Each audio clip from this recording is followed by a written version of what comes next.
My name is John Burns. I'm a board-certified master arborist through the ISA and work for Skyfrog Tree Service, which is a commercial and residential tree care company in north central Florida. Certified arborists are a valuable resource for homeowners.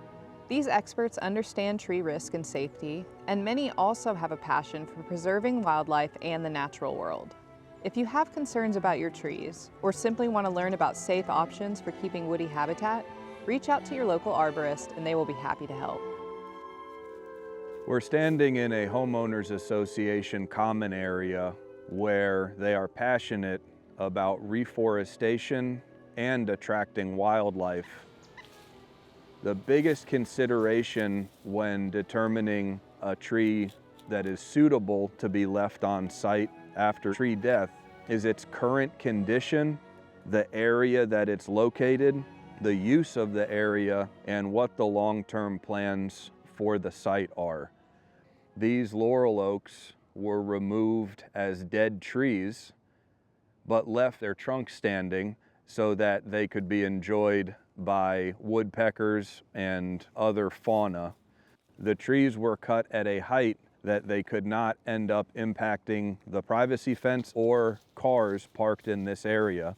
And you see here on this other side, one of the older tree trunks ended up failing, but landed right at the end of the parking area. Therefore, a car parked here would have remained undamaged. In our conversations with arborists, we've learned that there are ways that we can minimize the risk of dead trees while maximizing the amount of habitat left in the landscape.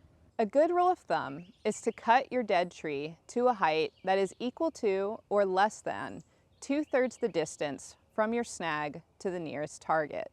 This extra room allows your snag to fall without impacting or scattering wood on targets. Don't feel bad about shortening your tree to a pole or a stump. Safety is our #1 priority, and leaving some dead wood is better ecologically than removing it all. A question I often receive is it cheaper to leave wood or debris behind? And the short answer is yes. Anything that we don't have to do as a contractor, you don't have to pay for.